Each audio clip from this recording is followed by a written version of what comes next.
25મી તારીખે આપણે સ્વામિનારાયણ મંદિરની અંદર BAPS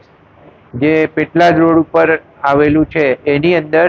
આપણે 3 વાગ્યાનો કાર્યક્રમ CM સાહેબનો રાખવામાં આવ્યો છે. માનનીય મુખ્યમંત્રી શ્રી ભૂપેન્દ્રભાઈ પટેલ સાહેબ એમાં પધારશે અને એમના હાથે નડિયાદના જે 900 જેટલા મકાનો હાઉસિંગ બોર્ડના જે પડી ગયા હતા ચોમાસાના કારણે એ ઘણી જ પ્રક્રિયાઓ બાદ નેગેટિવ પ્રીમિયમ જે ગુજરાતની અંદર સૌથી પહેલો કેસ એવો CM સાહેબે આપણને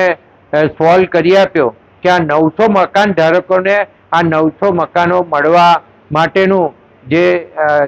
તૈયારીઓ છે એના ખાસ મુહૂર્ત પ્રસંગે એ પધારી રહ્યા છે. તો આપ સૌ જનતાને આ BAPS મંદિર ખાતે